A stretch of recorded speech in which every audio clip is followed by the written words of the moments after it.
스페인 북부 지역 빌바오 근처에 구석기 시대에 아마 동굴, 알타비라 동굴을 잘 알고 있을 것입니다. 그 동굴에서 얼마 떨어지지 않은 곳에 리베린토 데 비아프레센테라는 미로 정원, 어느 지역에 있는 미로 정원을 혹시 저 그림을 아십니까?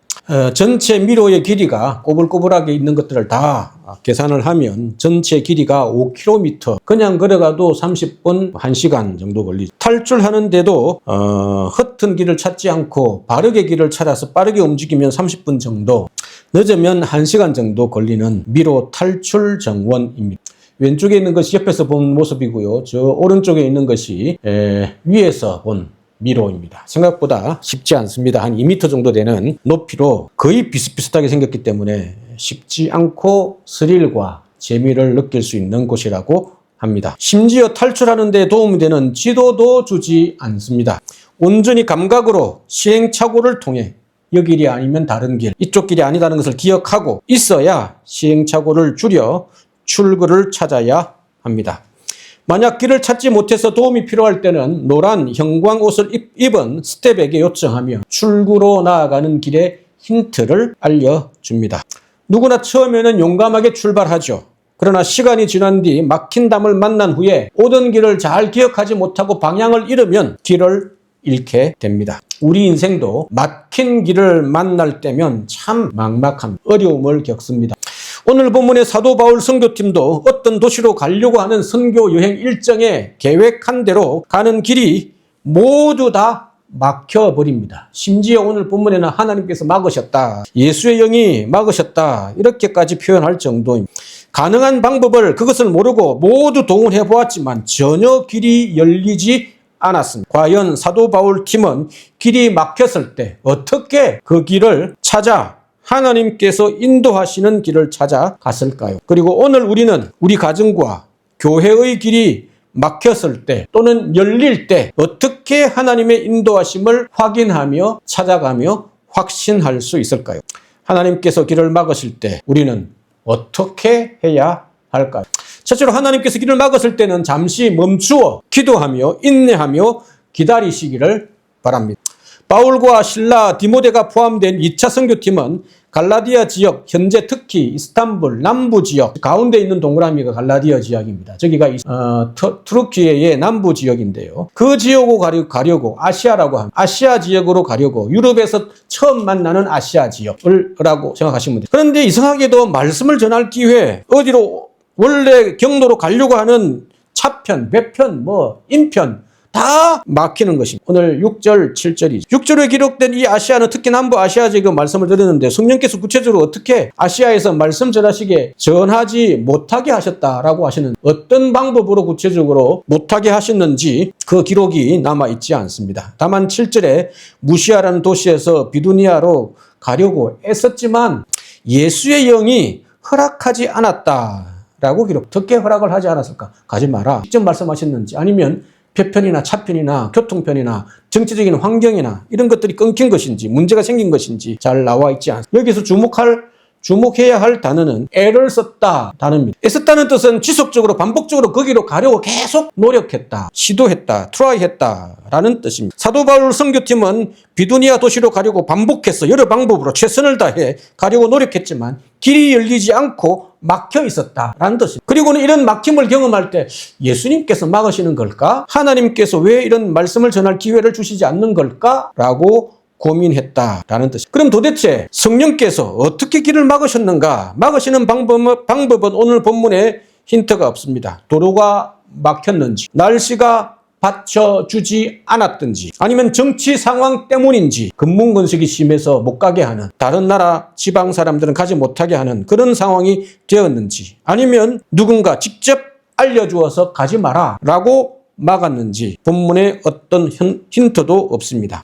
다만 본문에는 사방으로 지속적으로 여러 방법으로 애를 썼지만 길이 열리지 않아라는 것이, 이와 비슷한 막으심은 우리 삶이나 교회 사역에도 종종 경험합니다. 비자와 영주권을 준비하고 낼 때, 사업체를 운영할 때, 자녀의 진로를 알아볼 때 우리는 종종 닫힌 문을 경험합니다. 이렇게 아무리 열린 길을 찾아도 사방이 닫힌 문일 때가 종종 있게 됩니다. 교회 사역도 비슷한 면이 있습니다. 특별히 예배 공간을 구할 때 참 쉽지 않을 것 같다라고 모든 정보들을 듣게 됩니다. 스페인에서 여러 예배 공간을 마련하기 위해서 여러 교회들이 다 힘들어했다라는 것을 목사님들을 통해서 들었습니다. 주민들의 민원이 들어오고 소음의 제재, 정도, 방지, 대책을 세워야 하고 지자체의 종교시설 인허가 불허로 예배실 이전이나 공간 확보가 쉽지 않다라는 것을 우리는 종종 경험하고 듣게 됩니다.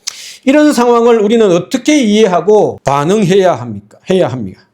아무리 발부등 쳐도 모든 길이 막힐 때 우리는 보통 낙심하거나 원망합니다. 신자라고 예외가 아닙니다. 모든 길이 막히면 우리는 내가 신앙생활을 못해서 그런가? 예배를 드리지 못해서 그런 것인가? 주일 성수를 하지 못해서 그런 것인가? 아니면 내 신앙에 영적인 문제가 있어서 그런 것인가? 혹시 내가 죄를 지어서 그런 것은 아닌가? 자기 자신에게서 원인을 찾습니다. 이렇게 낙심하다가 지치면 하나님을 원망하고 의심하기 시작. 하나님은 왜 내 기도를 들어주시지 않는 걸까? 혹시 하나님이 존재하지 않는 것은 아닐까 의심하기도 합니다. 그런데 오늘 본문의 사도 바울은 낙심하거나 원망했다는 기록이 없습니다. 오히려 포기하지 않고 최선을 다해 묵묵히 이런 사인이, 이런 막힘이, 이런 막으시는 길이 하나님께서 혹시 우리에게 무엇을 알려주시는 것은 아닐까 기도하고 다른 길을 찾았다라고 기록합니다. 바로 이런 태도가 우리가 가져야 할 자세입니다. 모든 길이 막혔다 싶을 때 원망하거나 포기하지 말고 잠시 멈추어 기다리시기를 바랍니다. 왜냐하면 하나님께서 존재하신다면 모든 길을 막으심도 하나님께서 간섭하신 것이기에 포기하지 않고 기다리기만 하면 언젠가 하나님의 인도하심을, 하나님의 뜻을 깨닫게 될 것이기 때문입니다. 그래서 예수님은 산상수훈에서 이렇게 말씀하셨습니다. 구하는 이마다 받을 것이다. 찾는 이마다 찾아낼 것이다. 두드리는 이에게는 반드시 열릴 것이다. 왜? 우리가 믿는 하나님, 우리의 참된 아버지이시기 때문이다 라고 말씀합니다. 이것이 바로 우리가 길이 막혔을 때 하나님께 원망하지 않고 기다려야 할 이유입니다. 끝났다 싶을 때 피할 길을 열어주시는 하나님 아버지를 신뢰하고 기다릴 줄 아는 저와 여러분이기를 간절히 소망합니다. 두 번째로 막힌 길이 아니라 하나님께서 어떤 일들을 순적하게 착착착착 열어주실 때 우리는 어떻게 해야 말씀으로 분별하며 함께 분별해 나갈 수 있어야 합니다. 열어주신다고 무조건 다 가는 것은 물론 우리의 선택이지만 바람직하지 않습니다. 선교 여행의 길이 막혀 길을 찾는 사도 바울에게 하나님께서 밤에 환상으로 나타나셨습니다. 9절의 내용이 사도 바울이 본 환상은 뭔가 범상치 않았습니다. 이건 일반 개꿈이 아니구나. 마게도냐인으로 보이는 한 사람이 두건을 쓰고 옷의 차림을 보면 저 지역 사람들이구나 하는 것을 뻔히 알게 됩니다. 말을 합니다. 마게도냐로 건너와서 우리를 도우라. 마게도냐는 오늘날 튀르키예 국경지역, 그리스와 접하고 있는 국경지역의 그리스 북동부 지역입니다. 환상을 본 바울과 동료들은 선교 여행의 진로를 바꾸기로 결정합니다. 그 이유가 어디에 있을까? 10절입니다. 바울과 동료들은 환상을 보고 나서 진로를 변경하여 마게도냐로 가기로 힘씁니다. 왜 그랬을까요? 사도 바울이 본 환상의 메시지에 하나님의 뜻이 담겨 있다. 하나님께서 알려주신 것이다. 라고 모두가 인정했기 때문입니다. 여기서 나오는 인정이란 무엇입니까? 하나님께서 바울에게 보여주신 환상을 통해 마게도냐 사람들에게 복음을 전하라고 하는 것이 하나님의 뜻이구나, 하나님의 인도하심이구나 하는 것을 모두가 함께 인정했다라는 것입니다. 여기에 아주 특별한 두 단어가 등장합니다. 먼저 우리라는 단어입니다. 지금까지 사도 바울은 3인칭이었습니다. 바울 사도가, 그가 3인칭으로 지칭했습니다. 그런데 오늘 사도행전 16장 10절부터 1인칭 복수, 우리가 힘썼다, 우리가 어떻게 했다, 우리라는 주어가 등장합니다. 왜 그럴까요? 사도행전을 기록한 의사 누가가 16장 10절부터 바울 선교팀에 합류했기 때문입니다. 바울이 누가를 언제 어디서 만났는지 성경의 기록은 없습니다. 누가가 어떻게 바울의 선교팀에 동력하게 되었는지, 함께하게 되었는지 그 기록은 없습니다. 심지어 누가가 언제 어떻게 예수 믿게 되었는가 그 내용도 없습니다. 중요한 것은 하나님께서 바울 선교팀을 마게도냐로 인도하시면서 그 과정 중에 누가를 만나게 하셨다 하는 점입니다. 대다수의 성경학자들은 바울이 몸에 건강이 좋지 않아서, 왜냐하면 길이 자꾸 막히니까 스트레스 받고 고민되니까 건강이 좋지 못해서 의사를 찾았는데 의사 누가에 가서 진료를 하며 복음을 전해서 그가 예수 믿고 함께 합류하게 되었다. 이런 소견을 이야기하기도 합니다. 중요한 것은 뭐 어떻게 되었느냐, 누가 만났느냐, 어떻게 예수 믿게 되었느냐 하는 것보다 결국에 바울과 누가가 만나게 하셨다는 점입니다. 그래서 결국 하나님은 누가로 하여금 누가복음과 사도행전을 기록할 수 있도록 준비하셨습니다. 이건 놀라운 하나님의 인도하심이 아닐 수 없습니다. 하나님은 우연을 가장한 만남을 통해 역사를 이루시는 분입니다. 그래서 우리라는 단어가 중요합니다. 두 번째 단어는 인정했다라는 단어입니다. 이 단어에는 여러 가지, 크게는 세 가지 정도의 뜻이 있습니다. 그 중에 하나가, 인정했다라는 이 단어 하나가 갖고 있는 뜻이 참 신묘막측합니다. 의미가 깊습니다. 이 인정하다는 뜻이 하나가 흩어져 있는 조각들을 함께 모아 하나로 맞추다. 이렇게 맞아떨어지는구나. 인정하다라는 뜻이 담겨 있습니다. 다시 말하면 하나님의 인도하심이 환상을 통해, 마지막 환상을 통해 퍼즐같이 딱 맞아떨어졌다. 그동안에 해왔던 모든 것들을 보니, 막힌 사건들을 보면 막힌 길들을 보니, 이래서 하나님이 이렇게 하셨구나 라고 마지막 퍼즐을 맞추듯이 인정했다라는 뜻입니다. 이것이 바로 하나님께서 길을 열어주실 때에 우리가 경험하는, 우리가 가져야 할 태도입니다. 지금까지 지나온 모든 상황과 사건과 만남이 모두 한쪽을 지시하고 있을 때, 가리키고 있을 때 우리는 이것이 하나님의 인도하심이다 라고 분별하고 인정할 수 있어야 합니다.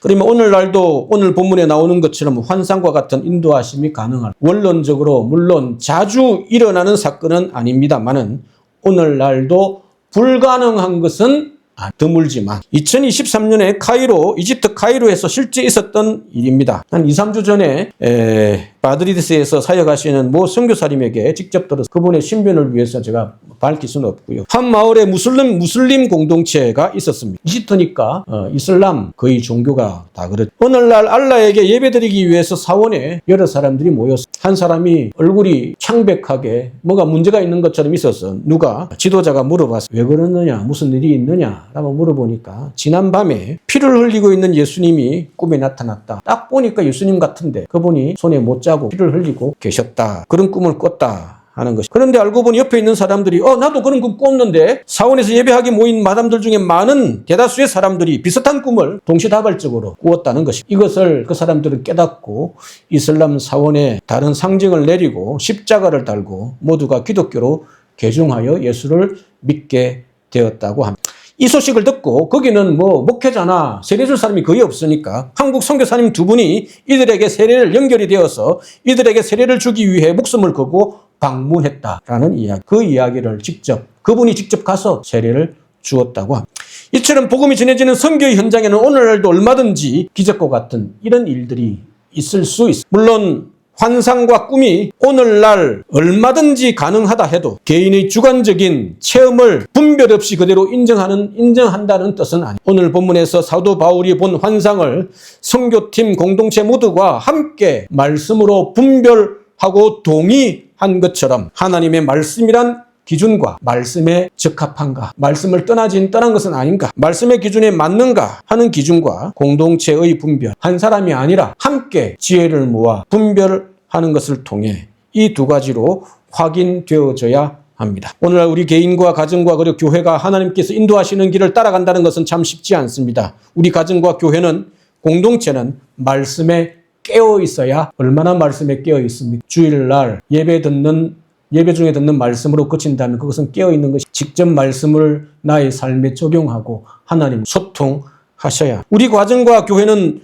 정말 소통하고 있습니다. 부부 사이에 자녀들과 대화가, 공동체 안에 있는 지체들이 서로 소통하며 아파하며 격려하며 서로를 위로하며 사랑과 격려가 나누어지고 있으십니다. 이게 하나님의 인도하심을 받는 가정과 교회의 두 가지 필요 조건입니다. 물론 이 조건이 이루어진다고 해서 무조건 하나님께서 인도하신다는 것은 아니에요. 이게 기본입니다. 말씀에 깨어있고 서로 사랑하고 격려하며 소통할 때 하나님은 우리를 건강하게 인도하시게 됩니다. 우리 자신을 잘 살펴 우리가 속한 가정과 교회가 하나님의 말씀에 깨어있고 상황을 분별하는 지혜가 있기를 간절히 소망합니다. 하나님께서 인도하신 길이라면 동력할 사람들을 세 번째 붙여주시는 것을 통해서 확인할 수 있습니다. 드디어 사도 바울 선교팀은 마게도냐 지역으로 건너가 빌립보라는 마게도냐의 첫 성에 도착합니다. 그 빌립보시는 당시 로마 제국의 군사 도시입니다.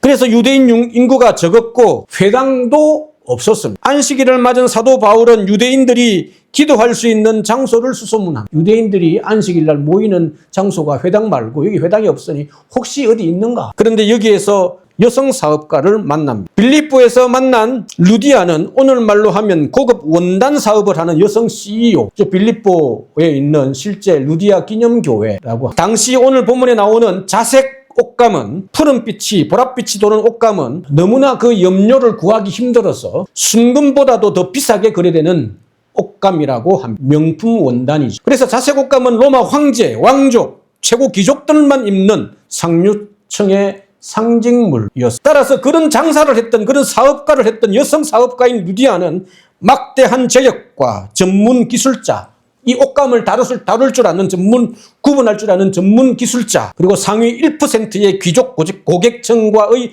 네트워크를 소유한 성공한 여성 사업가였습니다. 오늘 13절, 14절에 나오죠. 이런 루디아가 안식일에 기도 장소를 찾는 사도 바울 선교팀을 강가에서 만나게 됩니다. 왜 루디아가 강가에 와서 그도 기도하고 싶은 마음이 있었기 때문에. 왜냐하면 오늘 본문에 예수 믿기 전에 바울을 따르기 전에 하나님을 섬기는 루디아라고 오늘 14절에 소개하고 있기 때문에 두아디아 시의 출신인 자색 옷감 장사를 하는 하나님을 섬기는 루디아. 이미 하나님을 알고 있는 사람이었습니다. 믿고 있는 사람. 섬기는 이라고 하는 것은 예배하는 이란 뜻입니다. 서로 약속도 하지 않았는데 우연히 만나게 됩니다. 근데 14절에 뭐라고 기록합니까? 바울을 만났을 때 주께서 그 마음을 열어 바울의 말을 따랐다고. 마음을 열어주셨다 하는 것은 뭐 알겠는데요. 바울의 말을 따랐다는 것이 도대체 무엇입니까? 바울의 말을 따랐다? 바울의 뒤를 꽁무니를 따랐다는 아닐 것이고, 바울의 말은 무엇일까요? 바울이 뭐라고 했을까요? 바울이 복음을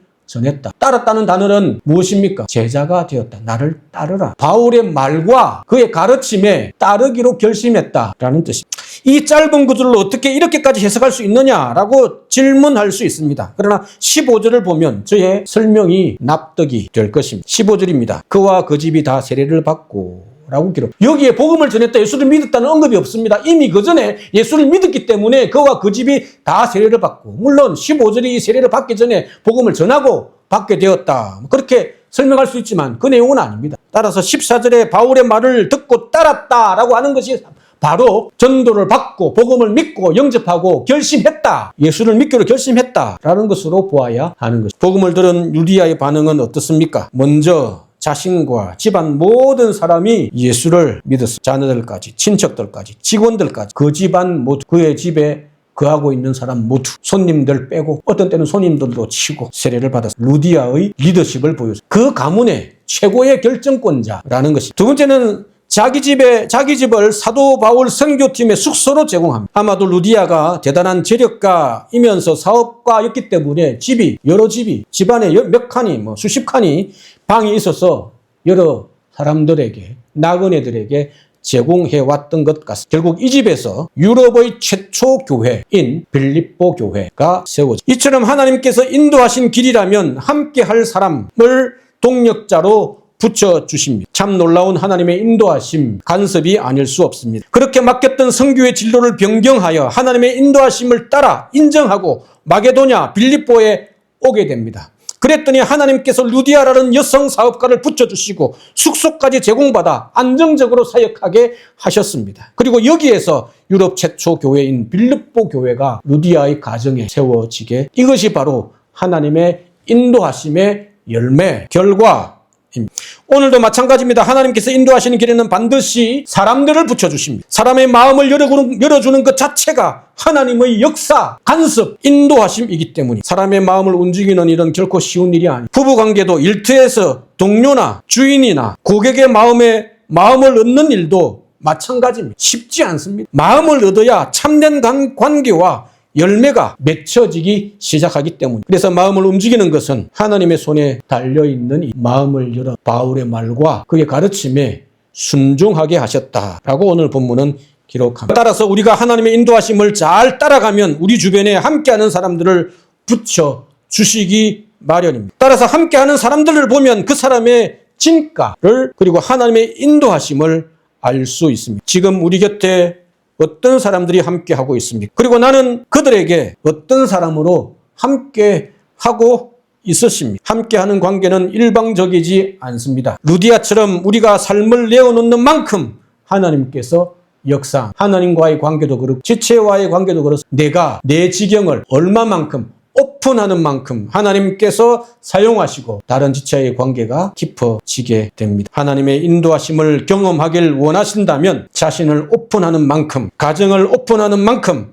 교회를 오픈하는 만큼 하나님은 사람들을 붙여주실 것입니다. 이것이 오늘도 변함없이 일하시는 하나님의 방식입니다. 말씀을 마무리하려 합니다. 아프리카 선교사 데이빗 리빙스턴을 잘 아실 것입니다. 스코틀랜드 출신의 아프리카 선교사입니다. 그런데 원래 리빙스턴이 지원했던 선교지는 자기가 꿈꿨던 선교지는 중국이었습니다. 대학에 들어가 중국 선교를 위해 헌신하여 신학과 의학을 공부했습니다. 런던 선교회의 최종 파송 자격까지 얻었습니다. 중국 선교사로 너를 파송하겠다. 확답을 받았습니다. 그런데 아편 전쟁 때문에 중국에 들어갈 모든 길이 막혀버렸습니다. 런던 선교회는 선교사의 안전을 위해 선교사 파송을 취소해버렸습니다. 리빙스턴은 낙심했습니다. 낙심 가운데 하나님의 뜻을 구하던 리빙스턴은 남아프리카에서 사역하다가 잠시 영국을 방문한 노 선교사 로버트 모펫 선교사를 만나. 모펫 선교사는 이렇게 하나님의 인도하심을 상담하는 리빙스턴에게 도전했다고 합니다. 이른 아침 햇살이 비칠 때 북쪽을 바라보며 아직 단 한 번도 선교사의 발길이 닿지 않은 마을에 수천 개의 마을에서 피어오르는 연기를 아침마다 나는 봅니다. 선배 선교사의 이 이야기를 듣고 리빙스턴은 바울이 경험한 마게도냐 환상처럼 선교의 진로를 중국에서 아프리카로 변경하게 됩니다. 이것이 바로 하나님의 인도하심입니다. 혹 우리 인생에, 우리 가정에, 우리 교회에 하나님께서 길을 막으시는 것을 경험할 때 낙심하거나 원망하지 말고 잠시 기다리며 하나님의 인도하심을 구해봅시다. 이렇게 하나님의 인도하심을 구할 때 하나님은 우리 가정에, 우리 교회에 사람들을 붙여 주실 것입니다. 하나님께서 붙여주신 사람들과 함께 서로 의지하며 자신을 조금씩 오픈하며 함께 동력하는 가정과 교회 되시기를 주님의 이름으로 간절히 소망합니다.